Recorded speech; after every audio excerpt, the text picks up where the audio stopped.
Et voilà le cœur du problème. Une fois plongés dans ce monde pour grandir, eh bien ces esprits ont oublié. Ils ont oublié d'où ils venaient, ils ont oublié pourquoi ils étaient là, et surtout, ils ont oublié comment rentrer à la maison. Et comment est-ce qu'on se perd? Par l'attachement. C'est simple, on commence à prendre la copie pour l'original. Le monde matériel, qui n'est qu'un pâle reflet des mondes supérieurs, est devenu tellement fascinant qu'on a fini par croire que c'était notre seule et unique maison. Et cet attachement nous a piégés dans des cycles et des cycles d'incarnation. C'est précisément pour répondre à ce problème, à ces esprits perdus dans le labyrinthe de la matière, que le premier commandement prend une toute nouvelle dimension. Ce n'est plus une règle, c'est une ligne de vie. On relit la phrase « Je suis le Seigneur ton Dieu. Tu ne dois pas avoir d'autre Dieu que moi. » La vraie question dans ce contexte, c'est « Qui est ce moi?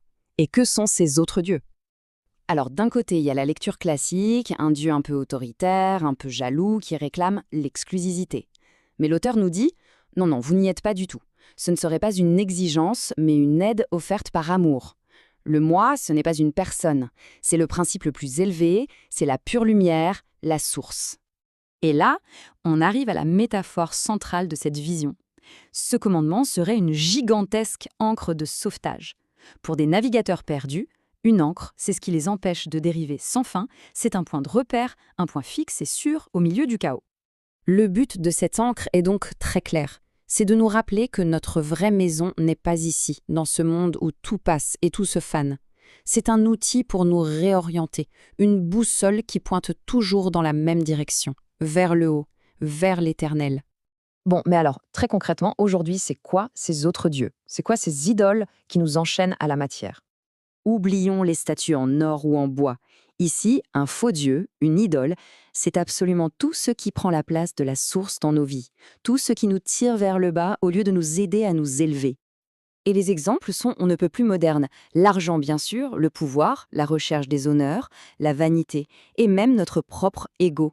Tout ce qui devient une fin en soi, tout ce qu'on place au sommet de nos vies, à la place du spirituel, eh bien ça devient un autre dieu, une idole qui nous maintient prisonniers. En fin de compte, dans cette vision, le premier commandement est complètement transformé. Ce n'est plus du tout une interdiction.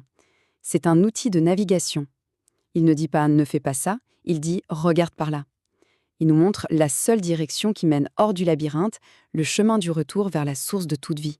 Et on termine là-dessus, sur cette question. Et si ce commandement, qu'on a si souvent vu comme une règle stricte, n'avait en fait jamais été une interdiction, mais plutôt une indication, une direction, une main tendue pour nous aider à retrouver notre chemin? C'est une pensée qui, je crois, mérite réflexion.